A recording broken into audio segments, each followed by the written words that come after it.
Une consignation doit se dérouler de la manière suivante. Inventaire des risques encourus par le personnel et le matériel. Exécution des opérations aboutissant à la consignation de chaque risque recensé. Remise d'une attestation de consignation à chacun des chargés de travaux ou l'adoption de mesures présentant des garanties équivalentes, par exemple la pose de cadenas par le chargé de consignation et le chargé de travaux. Le déroulement d'une consignation s'effectue en 4 étapes, plus une étape préliminaire de préparation, avec la rédaction du plan de prévention et de l'analyse des risques. Dans certains cas, le client n'a pas forcément les effectifs formés et nécessaires à la consignation. Il peut alors déléguer la consignation à Schneider Electric. Étape numéro 1, la séparation. Étape numéro 2, la condamnation. Étape numéro 3, l'identification. Étape numéro 4, la vérification d'absence de tension et les poses de mise à la terre. Nous allons vous montrer la méthodologie pour la consignation d'un poste de transformation comprenant la consignation des cellules HTA, du transformateur, du TGBT, afin de permettre à nos équipes Schneider la maintenance complète du poste.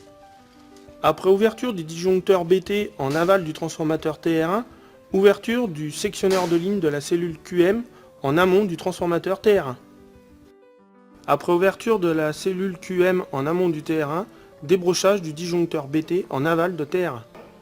Après débrochage du disjoncteur BT en aval de TR1, récupération de la clé V1 afin de permettre l'autorisation de la fermeture du sectionneur de terre de la cellule QM. Afin de poursuivre la consignation du poste de transformation, ouverture de la cellule IM et récupération de la clé O1. Ouverture de la cellule amont au poste de livraison et récupération de la clé X1.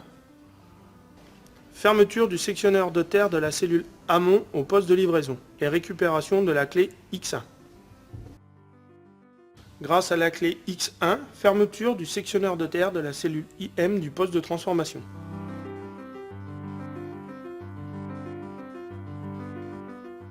On passe à l'étape de condamnation, donc pose de cadenas sur les sectionneurs de terre de la cellule IM et QM du poste de transformation.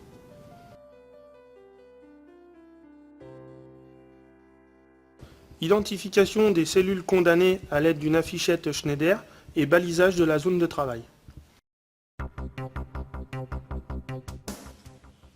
Réglage de la perche de vérification d'absence de tension à 20 kV.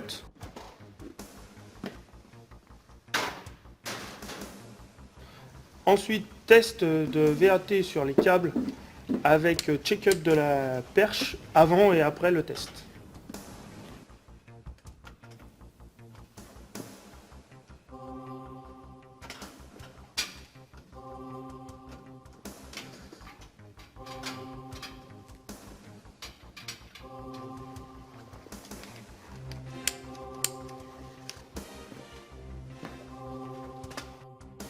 Après la VAT, possibilité de récupérer la clé S1 qui nous autorise à mettre à la terre les têtes embrochables du transfo et de déverrouiller la guillotine. Après avoir rempli les 4 étapes de la consignation, séparation, condamnation, identification, VAT et mise à la terre, je peux remplir mon attestation de consignation, la faire signer au chargé de travaux et attaquer mon intervention. Il est possible pour l'intervenant de poser une araignée de terre en complément des sectionneurs de terre existants dans les cellules.